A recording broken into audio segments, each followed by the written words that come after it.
Salut les amis, on arrive déjà à la minute conseil numéro 5 et celle-ci sera consacrée aux ordres de base. Comme on l'a vu précédemment, il y a différentes méthodes d'éducation et quand tout se passe correctement, on peut apprendre facilement quelques ordres au chien. Et ces ordres-là, mis à part la marche en laisse où il est attaché, sont importants pour contrôler un chien en liberté. Voilà. Si les ordres, bien sûr, sont assimilés, à force de les travailler et de les renforcer positivement et qu'ils soient respectés parce que vous êtes cohérent, vous allez au bout des choses. Alors le premier, c'est le rappel.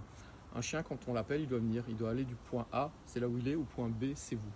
Donc il y a différentes façons de faire. On peut utiliser une longe au début pour l'aider un petit peu, mais en tout cas c'est très important parce qu'il faut avoir un contrôle sur son chien quand il est en liberté pour sa sécurité et pour le respect des autres personnes que vous allez éventuellement croiser. Ensuite, il y a l'attente. L'attente, ça peut se faire dans différents environnements. Je vais vous donner des exemples.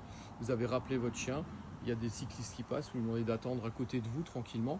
Il doit rester dans cet environnement à côté de vous jusqu'à ce que vous le libériez avec un ordre de déblocage. Ça peut être quand il est dans la voiture, vous ouvrez la porte, le coffre, il doit rester dedans jusqu'à ce qu'on l'autorise à sortir. Avant de manger, on pose la gamelle, tu attends, il y va, suite à ce vas-y, en avant ou je ne sais quoi. Donc très très important. Le troisième, ce sont les interdits. Les interdits, la définition est très simple, c'est stopper chaque action qu'il ne doit pas faire, quelle qu'elle soit. Donc c'est le même mot, non, ça, niet, ou peu importe ce que vous aurez comme vocabulaire. Ça doit arrêter l'action que le chien veut entreprendre. C'est une histoire de timing et de travail, mais en général, ça se fait assez vite quand on le travaille régulièrement. Et là, je viens de penser à un petit bonus. Le bonus, c'est le marche derrière. Ça peut être très important quand vous arrivez à une intersection en forêt, vous n'avez pas de visibilité, vous rappelez votre chien, donc le rappel, il faut qu'il fonctionne. Vous faites marcher derrière vous, ça s'apprend facilement en le faisant marcher derrière soi dans un endroit très serré, un petit pont par exemple.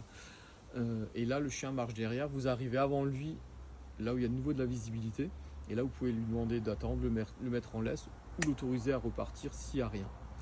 Voilà, à vous de jouer, c'est parti, et puis adios les complices, à bientôt.